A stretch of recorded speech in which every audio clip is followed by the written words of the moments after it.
अस्सलाम वालेकुम नाज़रीन, मैं हूं सैफ अली और टूकॉम एजुकेशन में आपको खुशामदीद कहता हूं। सुहेल अफजल की बुक है अकाउंटिंग, क्लास है आईकॉम पार्ट 2 और उसका चैप्टर है अकाउंट्स फ्रॉम इनकम्प्लीट रिकॉर्ड्स। और अभी हम प्रॉब्लम नंबर 13 सॉल्व करेंगे। Mahmood keeps his books by single entry and desires you to prepare profit and loss account for the year ended 30 September 2017 together with a balance sheet as on that date। Mahmood अपनी books double entry system पे नहीं रखता और वो आपसे चाहता है कि आप प्रॉफिट एंड लॉस अकाउंट और बैलेंस शीट 30 सितंबर 2017 को बनाएं। Upon analysing the cash book for the year you find the following.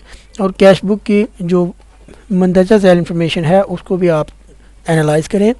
Receipts और पेमेंट्स हैं। Receipt from debtor rupees 78,000, receipt from cash sales और जो कैश सेल्स हैं वो है 48,000। Bank overdraft on 1 October 2016 19,500। Overdraft है 525 रुपये। मैनेजर्स सैलरी है rupees 4,000। Staff salary rupees 24,000। General expenses rupees 24,275।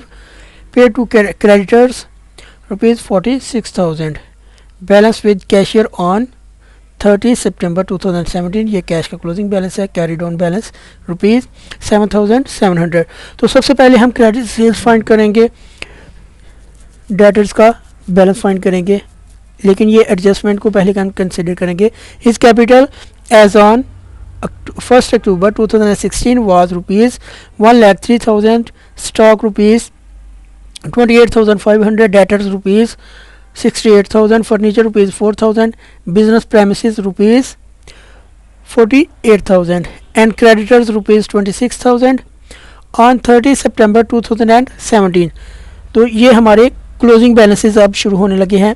His stock was rupees 32,600, debtors rupees 92,000, furniture rupees 4,000, premises rupees 48,000, creditors rupees 18,500. Prepare final account after depreciation 5% on furniture and 10% on business premises rupees 3,500 for doubtful debts।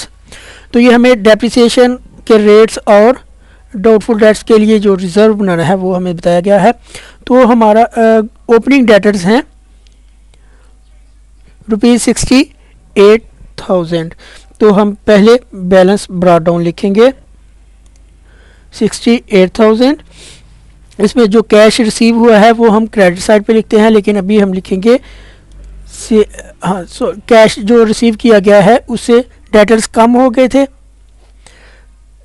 तो वो हम credit side पे लिखेंगे। उसके बाद हम लिखेंगे balance closing जो है, और जो एंडिंग बैलेंस हमें दिया हुआ है वो डेटर्स का बैलेंस है 92,000, वो हम क्रेडिट साइड पे लिखेंगे।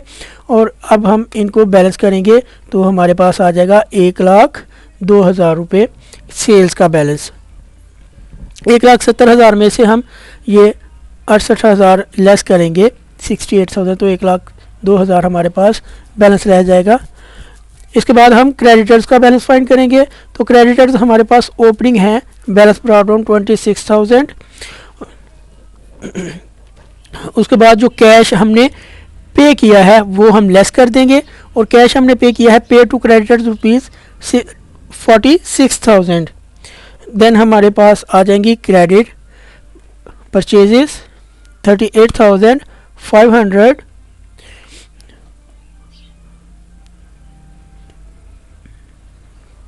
तो इसके बाद हमारे पास जो बैलेंस होगा वो 18,000 क्लोजिंग बैलेंस होगा। ये हम लिखेंगे क्लोजिंग बैलेंस और इनको ऐड अप कर लेंगे। 40,000 और 18,500 को हम ऐड करेंगे तो 64,500 होगा। इसमें से 26,000 लेस करेंगे तो हमारे पास रह जाएगा 38,500, और ये हमारा बैलेंसिंग फिगर है। इसके बाद हम बनाएंगे trading and profit and loss account. तो सबसे पहले हम trading and profit and loss account में लिखते हैं सेल्स क्रेडिट साइड पे, और सेल्स हमारे पास दो हैं। एक हमने जो सेल फाइंड की थी खुद डेटर्स के बैलेंस में से, और दूसरी ये कैश सेल्स हैं। सबसे पहले हम लिखेंगे क्रेडिट सेल्स 1,02,000 जो हमने खुद असरटेन की हैं, निकाली हैं। उसके बाद हम लिखेंगे कैश सेल्स 48,000, 1,50,000 टोटल सेल्स हो जाएंगी। और इसके बाद हमारे पास आ जाता है क्लोजिंग स्टॉक, और क्लोजिंग स्टॉक का बैलेंस हमें दिया हुआ है 32,660 रुपीज़, ये रहा। अब हम इनको ऐडअप करेंगे तो 1,82,660 रुपीज़ हमारा टोटल आ जाएगा। और इधर हम डेबिट साइड पे लिखते हैं सबसे पहले ओपनिंग स्टॉक। ओपनिंग स्टॉक हमारे पास है 28,500 रुपये। उसके बाद हम परचेजेस लिखते हैं 38,500 जो हमने फाइंड की थी, हम वो लिखेंगे। क्रेडिटर्स का जो बैलेंस हमें पहले फाइंड किया था, उसके बाद हम इनको बैलेंस कर लेते हैं तो हमारे पास आ जाएगा ग्रॉस प्रॉफिट 1,82,660 में से हम माइनस करेंगे 28,500 और 38,500, तो ये हमारा 1,15,660 हमारा ग्रॉस प्रॉफिट है। और इधर ये ग्रॉस प्रॉफिट कैरी डाउन है और यहाँ नीचे आएगा तो ग्रॉस प्रॉफिट ब्रॉट डाउन हो जाएगा 1,15,660 रुपये। तो इस साइड पे हम एक्सपेंसेस सारे रिकॉर्ड कर लेंगे। एक्सपेंसेस में सबसे पहले मैनेजर्स सैलरी है ₹4,000, देन स्टाफ सैलरी है ₹24,000। उसके बाद हमारे पास जनरल एक्सपेंसेस हैं 24,275 रुपये। इंटरेस्ट ऑन ओवरड्राफ्ट ये भी एक्सपेंस है, और ये ओवरड्राफ्ट की हम डेट देख लेंगे और उसके ऊपर इंटरेस्ट हम कैलकुलेट कर लेंगे जो कि है 525 रुपये। इसके बाद हम डेप्रिसिएशन रिकॉर्ड करेंगे। डेप्रिसिएशन सबसे पहले हम रिकॉर्ड करेंगे फर्नीचर के ऊपर, और फर्नीचर के ऊपर डेप्रिसिएशन 10% है, जबकि फर्नीचर की अमाउंट है 4,000, तो ये 4,200 डेप्रिसिएशन हो जाएगी। उसके बाद हम प्रेमिसेस के ऊपर डेप्रिसिएशन चार्ज करेंगे, और बिजनेस प्रेमिसेस के ऊपर भी 10% डेप्रिसिएशन है, 5% डेप्रिसिएशन है on furniture and 10% on business premises. तो प्रेमिसेस की अमाउंट है 48,000, उस पर हम 10% डेप्रिसिएशन चार्ज करेंगे तो हमारे पास आ जाएगी 4,800 रुपये। तो इन दोनों को ऐडअप करेंगे तो डेप्रिसिएशन का टोटल बैलेंस हो जाएगा 5,000 रुपये। इसके बाद हमने बैड डेट्स के ऊपर रिजर्व बनाना है, वो रिजर्व की अमाउंट दी हुई है हमें 3,500, एंड देन हमारे पास आ जाएगा नेट प्रॉफिट। इनको ऐडअप करेंगे तो 1,15,650 रुपये हो जाएंगे। अभी हम अपना प्रॉफिट फाइंड कर लेते हैं। 1,15,660 में से हम पहले लेस करेंगे 4,000, उसके बाद 24,000, फिर 24,275, फिर हम लेस करेंगे 525, फिर 5,000, उसके बाद 3,500, और ये हमारा नेट प्रॉफिट आ जाएगा जो कि बैलेंस शीट में जाके कैपिटल में ऐड होगा 54,360 रुपीज़। तो अब हम बैलेंस शीट बनाएंगे। बैलेंस शीट का प्रोफार्मा वही है, सबसे ऊपर proprietor balance sheet for the year ended या एज ऑन 30 सितंबर 2017। तो एसेट साइड पे हमारे पास कैश इन हैंड है ₹7,700, ये रहा क्लोजिंग बैलेंस जो इसका था कैश ऑन हैंड। उसके बाद स्टॉक है 32,660 रुपये। फिर हम लिखेंगे डेटर्स, 92,000 के डेटर्स हैं, उनमें से ये 92,000 डेटर्स और जो प्रोविज़न है वो हम लेस कर देंगे, लेस प्रोविज़न 3,500, और ये नेट अमाउंट रह जाएगी 88,500। इसके बाद हम लिखेंगे फर्नीचर ₹4,000, और फर्नीचर के ऊपर जो डेप्रिसिएशन है वो लेस करने के बाद हम लिखेंगे नेट अमाउंट है फर्नीचर की 3,800।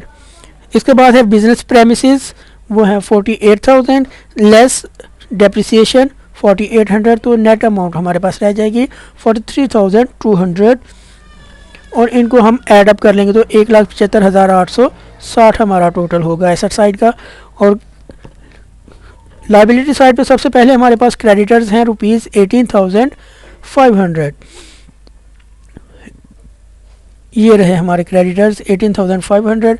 इसके बाद कैपिटल है हमारे पास 1,03,000 रुपये, और इसमें नेट प्रॉफिट जो हमने फाइंड किया था उसको हम ऐड करेंगे। 54,360 रुपीज़ ऐड करेंगे तो हमारे पास नेट बैलेंस आ जाएगा 1,57,360। अब हम इनको बैलेंस कर लेते हैं। 18,500 में ऐड करेंगे हम 1,57,360, तो हमारे पास टोटल आ गया। और अब हम एसेट साइड का टोटल कर लेते हैं। 7,700 प्लस 32,660 प्लस 85,000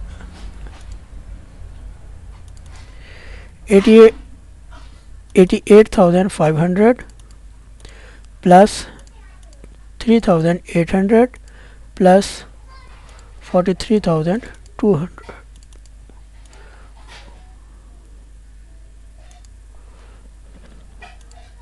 और यहीं पे हमारा सवाल कंप्लीट होता है। शुक्रिया नाज़रीन।